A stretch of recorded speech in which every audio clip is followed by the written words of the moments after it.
Guys, welcome back to another video. My name is Angel. Today we are going to be reacting to a Brett Cooper video.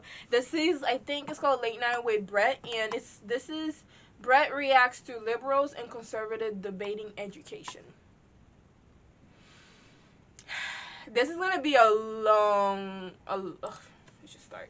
The first day, I had 25 students. By day 2, I had 19. Okay. 6 parents switched out of the class because they saw me, and they were like, there's no freaking way. Do I think that it is okay for a parent to see me and go, not around my kid? Yes. No, I don't think that's okay. I feel like that's really crossing the line. Because no, it's not. Are, First of all, everybody can pick what they want their teachers, their kids' teachers to look like. There's no way. What's wrong with people? You're so entitled. Welcome back to another episode of Off. It might hurt your feelings, but welcome to reality. Today, I'm excited about this one. It's about the U.S. education system. You guys know I was homeschooled for most of my academic career, but I also feel like I've done everything because I went to public school until 3rd grade, and then I went to public school for my 9th grade year. My mom created my curriculum for many years, and then I did an online school where I had real teachers, but she still created the curriculum with them, but it was facilitated by them. Anyway, so I feel like I've been all over the map. I definitely love homeschooling, especially these days when the U.S. education system is literally crumbling before our eyes. It's a mess. Is what we're going to be talking about today, because this is conservatives debating liberals on the U.S. education system. SATs. No, gotta be careful. I'm Nina Durson.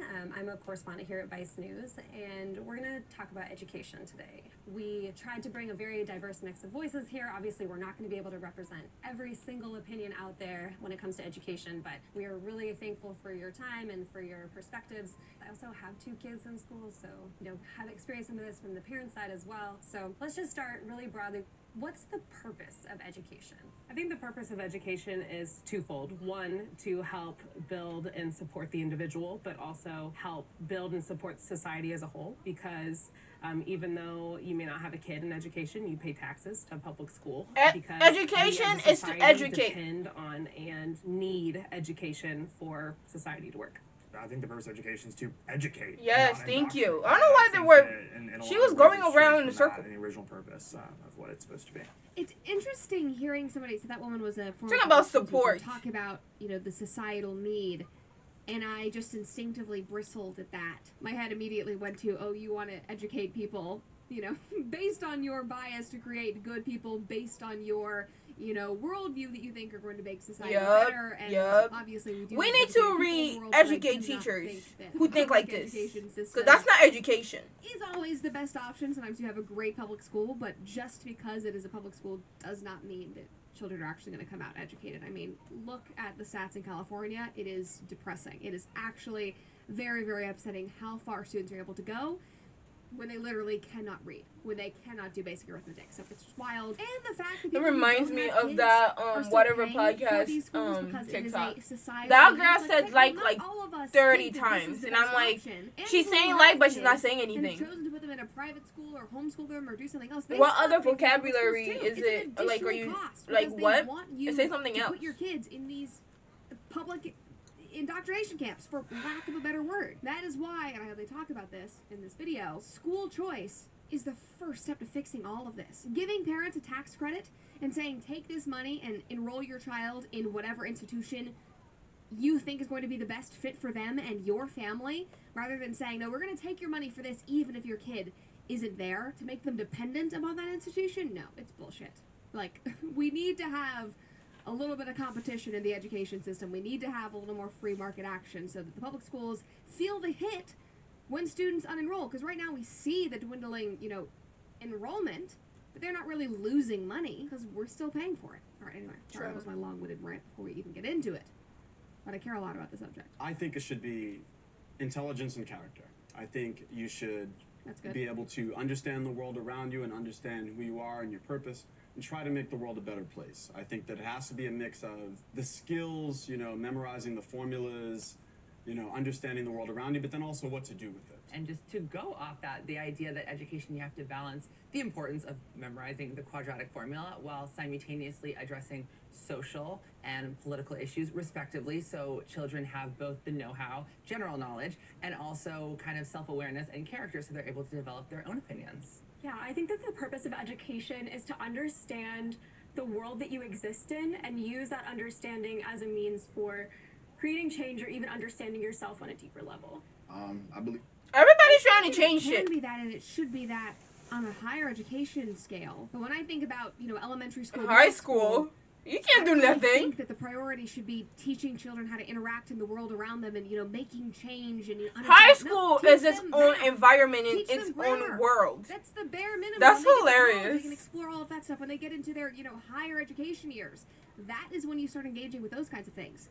You can't do that if you don't know how to write a proper sentence. And a lot of people in this country do not know how to do that. the purpose is simply just to prepare the individual to be successful in the society that they exist in. That's great. Critical thinking, learn how to live out your full potential so you can be independent, and everything else really flows from there. The purpose of education is to prepare children for the real life and also make sure that they are literate.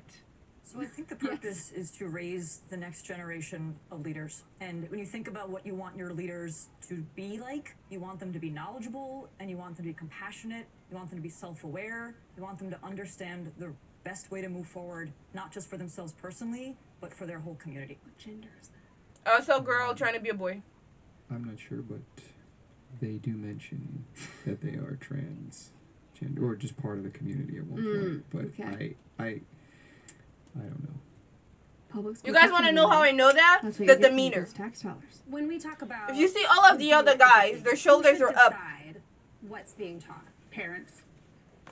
I think that parents should have a huge say in what's going on in the classroom because it's their kids, not ours. Yeah. As a public school teacher 15 years, I was always aware that these are not my children. We have to make sure that we're respecting parents and their beliefs and their values. Thank you. The Constitution agrees with that. Yes. Here in America, ranging back to the early 1900s, plenty of Supreme Court cases have ruled in that favor that it is the parents' right ultimately to decide a child's education, medical needs, etc. I would push back. Oh God, I cannot wait to hear what that person says. But I just had to point out, did you guys see that thing recently where somebody said that parents' rights yes right?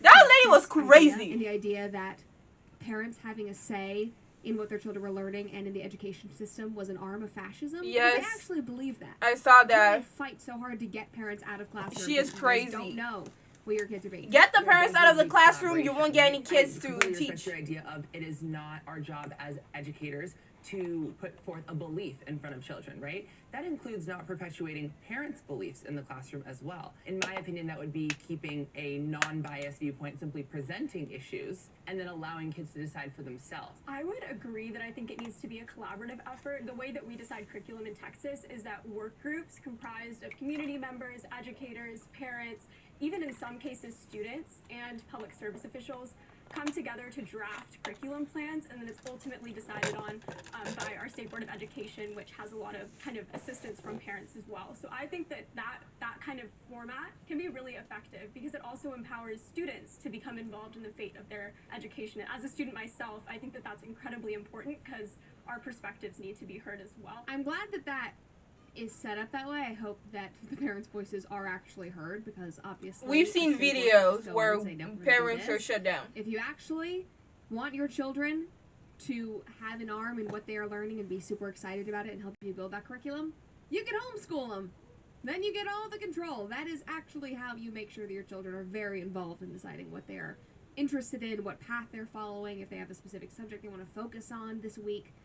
That's how you figure it out. The voices of parents need to be heard in that equation. But unfortunately, what we've seen recently is that parents' voices have been demonized in this process. You've seen parents who've criticized local school boards labeled terrorists simply for caring about the quality of their education that their child is receiving. These teachers are temporary caretakers. When they come back home, it's the parent who has to explain that this is this radical belief that was put in front of you. This was this idea that you've never been raised around that parent now has to explain. And at the end of the day, that isn't just confined to a classroom. Now it's bleeding into their upbringing upbringing, and there's only one person responsible for their upbringing, and it's the parents. It's not the educator, it's not the teacher, it's their parents. So this is CJ Pearson. He is a I've seen him a lot. personality. His videos are great. But I think he made a really excellent point with what parents have to deal with when their kids come home from school. Yeah. Because they spend, 6 hours a day, maybe 8 if they're doing extracurriculars. They come home, and it's almost like if your kids are, having all of these radical ideas put in front of them, or, ideologies you don't agree with, values that you guys don't support, it really is unlearning. You're going to be spending a ton of time after school trying basically to unlearning all of this and having to unpack. What all a of it. waste No, of time. No, that's not what everybody thinks. That's not how it has to be, or this isn't a fact, because they're telling you that boys can be girls and that gender is not real. There's a lot of backpedaling that has to be done if your kids are in that environment. You're going to spend the majority of their time at home if you care about making oh my gosh, it's 3. Hold on. Still in there, focusing on that rather than just proactively instilling your values in them. It's something to actually very seriously consider. I'm invested in that too, even though I don't have children of my own. And I hear what you're saying about having to, parents needing to confront or address, I guess, what kids are learning at school. But giving kids the exposure to other ideas or other things that they wouldn't be exposed to otherwise is, I think, part of what's going to help raise the next generation of people that are able to look outside their own lived experience. But I think that oftentimes, why does she or he or whatever did it say in the classroom as a student as the only idea? When you're being taught that there's this many genders or anything like this, where you haven't been exposed to that in your own household, it's being presented as the end all be all when it actually isn't. It's about educating and not indoctrinating. As long as that is presented as a counterpoint to, well, there's people who believe this, but there's also people who believe this, that's okay. The reality of it is that in most classrooms across the country, that isn't what's happening. And to piggyback off of that, one side is labeled as a bigot, white supremacist, homophobic. Yes. There's a lot of parents in America that are Christian, or they believe in 2 genders, gender binary. And if you say that as a teacher, especially, you could be labeled as homophobic. So there isn't this unbiased classroom. You cannot have. They're all liars. They want to make it seem like they're not victimizing people or villainizing people, but they are. I'm sure that there are incredible public school teachers out there. A lot of them hate straight people because they were bullied back then. They're trying. It's like a cult, man. It's a cult. Ugh. Fight this. But the truth is, as a teacher, there is only so much that you can do when the state is dictating exactly what you can teach and how you interact with your students, and the administration is penalizing you for stepping over that or saying something different. You can be an I wouldn't be surprised if parents start teaching their kids. Engage with the parents in a really productive manner, and you still have to teach things that the state is setting in front of you. And we know the current state of our government right now and the beliefs that are perpetrated and how progressive it is getting. That is trickling down. It already is. We see it in schools every single day. So even though teachers might want to be proactive in stopping this, if you are in that public school system, it's really, really hard. Without risk of, losing our jobs even. But you two are kind of the ones that brought in the conflict of there is an indoctrination going on and only one side, it has this opinion and this side is not allowed to talk and we have to be quiet. When really you guys are actually the loudest in regards to this issue thus far, right? Yeah. What? So, yeah, so I wouldn't necessarily because it's an say issue. That's the quiet. What I would say though is I do want to push away, if possible, and I'd love for you to hear this, right? Is that idea of someone sees me and they go, oh, you're one of those that teach that there's 72 different types of gender. Desmond Fambrini, he, him, gender fluid, bisexual. My students do not know this because it doesn't come up because I'm a learning specialist and it's my job to educate and teach a curriculum, right? Now if I'm asked directly by a parent or if there's confusion, oh, why do you wear makeup? Same reason why girls do, because it's fun for me. It doesn't need to be this very controversial, I'm going to mess with this child's upbringing, they're going to go home and they're going to turn into a gender fluid and they're going to think there's 72 genders.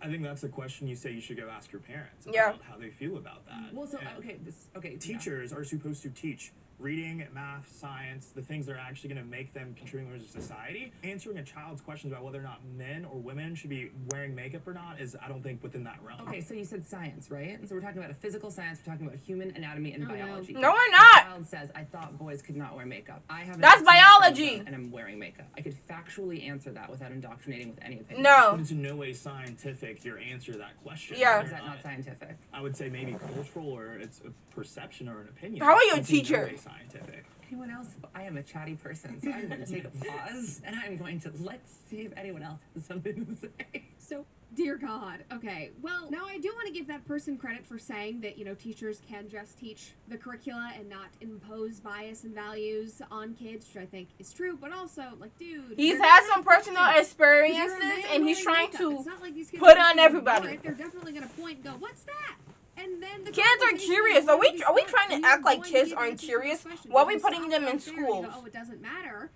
And you don't continue the conversation, I would say that's probably better. But because you just said you're a very chatty person, I think you're going to start talking about how you're a gender-fluid, bisexual man. Yep. I guess that's actually very contradictory. I think he'd said that he was a man. I don't know. Anyway, the conversation will be started because kids are curious. I just had one question for you, because not all homes are welcoming or open to conversation or safe. So how do we balance that? I think that what we're saying is that there are certain conversations that are not to be had with a teacher. And I think that the argument that a lot of people on the right and conservatives are making is that we just don't feel as if actors of the state should be having conversations that are taxpayer funding conversations with children about conversations that have not come up in their own households. And to that point, if you can't talk about God in the classroom, why can we talk about every gender under the sun, right? I think that's the conundrum that we find ourselves in. If we are banning those conversations, we banned those a long time ago, then how can we have these conversations just because they belong to a different side of the political left? I mean, that's a good point, because they are both ideologies. Yes. Even though they both believe. It's a lived experience. I think we actually talk about God in the classroom all the time, right? Yeah. Who's taught religion? Who's taught world religions? Who's taught, like, history in the way that, you know, Puritans and and that's okay, because God is part of the fabric of history and whatever else. We talk about it from a development perspective. Yeah, you don't talk about it from a belief. Islam originated. I We don't understand. talk about, like, this is what this gender is, and this is if you feel this way, then there's gender affirmation therapy, all those things. I think you actually bring up a really good parallel of, like, I feel comfortable and I feel like it is okay to talk about identity issues the same way we talk about God. Not indoctrinating anyone, not telling this is what you have to be or you have to believe, but saying this is something that some people believe. But in the sense of gender identity, I don't see that parallel. How is that making someone more literate, more successful? What I hear you saying is that learning about different gender identities does not make somebody a more considerate, well-rounded person, but learning about different religions does make you a more considerate, well-rounded. I'm saying that is a part of history. I don't understand where gender identity falls within what we should be teaching. Religious history and God comes into play in terms of history, cool. But don't gay people and trans people too? It's not like I'm the first transgender person to ever walk this earth. Like, there are trans people that were, and gay people who were part of major movements in this country. We're talking about education. Education. I think I'm not against not sex ed, sexuality. but I am against teachers talking about sex to elementary school. Yes, you're fucking disgusting. Butt plugs, because they are doing that in schools. Just like I am against them talking about I don't care if anybody gets mad and leave kids out of this. Because they are literally leave children, and you're babies not about out of sexual this. desire This or is changing their grooming. gender. They need to be playing I don't know with why girls, nobody eating says radars. this When is they get to high grooming. school, and your kids are more out in the world, they're more independent. Teachers are becoming groomers, and they're not trying to allow the parents to participate. That's what predators do. They try to keep the kids away from the parents, or they look for kids where parents aren't involved in their lives, and they start grooming them. World history, world religions, you are not diving into theology and what that means for your personal life and your values. When I took world religions, it was literally just about the history behind different religions. Yes. The impact That's on it. Some culture at that time. It was very, very vague. It was vague. It was a summary. Very objective, very factual. That's not the way. No, it's that they not. Talk about the You're LGBT pushing community, kids political to activism, do or this. anything. That's like fueled by emotions. Yes. Let's take a step back. So just show of hands. Who here thinks public school is the best option for kids? Okay. And who thinks private school is the best option for kids? Who thinks homeschool is the best option for kids? And then some of you guys didn't raise your hands at all. It's so challenging to pick one right answer for that, because They're probably like, no essentially school. what you're asking is, who do you trust the most with your children? Who do you trust to give them the cultural values that I have, and then fill in the gaps where I don't necessarily know the answer, but I trust that they're experts and are going to give my children the attention that they need in order to develop so that they can be a better version of themselves. If I had to choose one, it's public school. It is the best tool we have to give everybody a chance at a good education, no matter where you come from, how much money you have. Public schools, where not everybody thinks the same and people are coming from all walks of life, is a good like microcosm of that. Okay, so you like it because it's equitable. You want everybody to have the same level of a terrible education because it makes you feel good. I'm pretty sure if private school was an opportunity for everyone, everyone will go there and nobody will go to public school. Those kids are going to be because half of y'all don't know what you're doing. Obviously, there are standouts in public schools. You can be, excelling in a public school. And you wouldn't get mad at what I'm saying if it's not you. You will only get mad if it's you. It's not great. I have had friends and family say that they would like to abolish private schools. Outlaw homeschooling, outlaw co-ops, outlaw micro schools. Like, go somewhere else. Go to public school so we're all on the same playing field. No. The public education system would stop being underfunded, and we would funnel back those. Right, so you can buy more dildos for children. Parents back into the public school system, so it would be better. No, bullshit. It won't be. The public school system is already overfunded. And that money doesn't trickle down to the teachers, sadly. But the administration, guys, they are so rich. Teachers' unions, there is so much money in education. It is a lie that the public education system is underfunded. It is so bloated. This is literally the real-life example of trying to cram a square peg into a round hole. It is not going to be the best for everybody. I love what that man said, where you really cannot pick a perfect option. Not all kids learn the same. Not all kids excel at the same rate. Not all families are the same. Trying to cram them all into one education, stupid. Well, first of all, our schools are more segregated ever than our public schools, especially in blue states. New York and California have the most segregated schools. On top of that, we are in a place where our public schools are not safe, especially the last 20 years.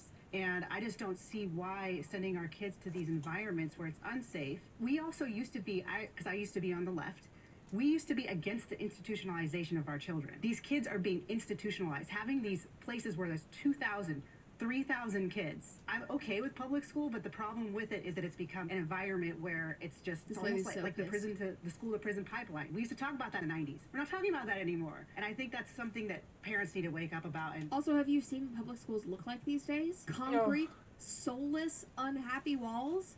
She's so right about the numbers in there. I remember there's too many people in 9th grade. My public school didn't have a lot of well, when I left New York, it didn't have a lot of people, which is great because you can actually know who is in your class. A ton. There was no individualized attention. Like if you were falling through the cracks, you fell through the cracks, and there was nobody there to pull you up unless your parents were super engaged. If you wanted to progress ahead, you had to literally beg. I didn't feel like I was getting the education that I wanted there, but I already, was in too deep, basically.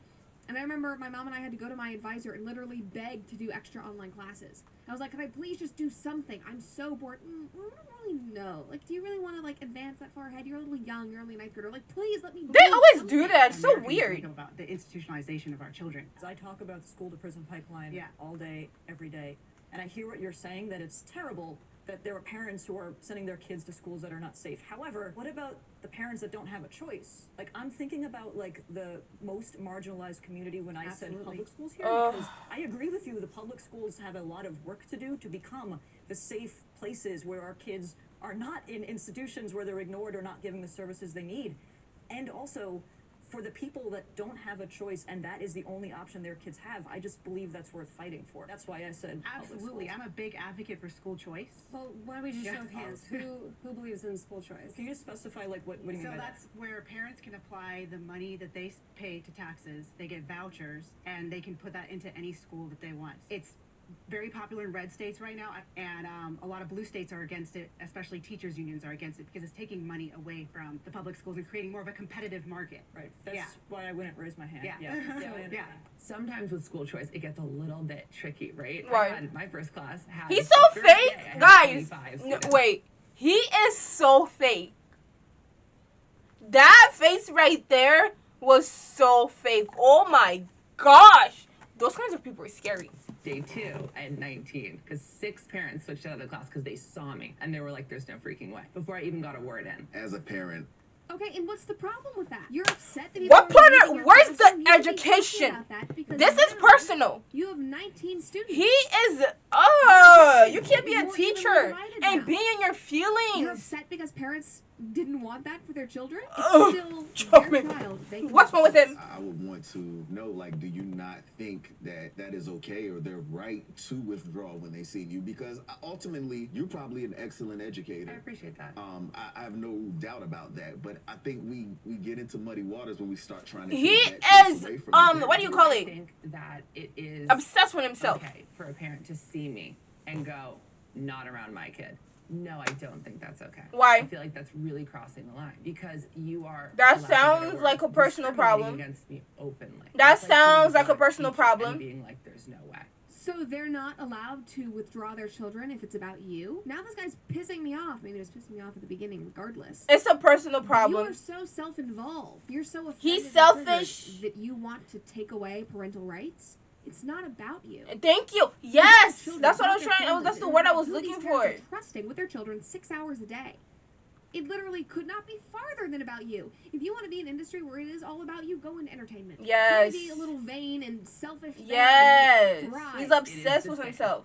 It is the same. No. It's still the right of the parent to make that decision as to whether or not they want their child to learn from you. Okay. Like, it's still that parent's right. Like, you can disagree with their motivations, their motives, their ideas, but it is still their child. This started around school choice. Even if you want to decide on a different learning environment for your kid, the people that do not have the option to send their child to a different place, the bar should not be so low. And that's my concern with school choice, is that sometimes people think that if everyone flees to the suburbs, who is teaching in these schools where everyone has decided they don't want their tax dollars going to? And that's one of the big concerns. With funding of education being the way that it's set up, it essentially makes it so that the people that are stuck with these as their options don't end up with as good a school, and everyone deserves to have their kid go to a good school. And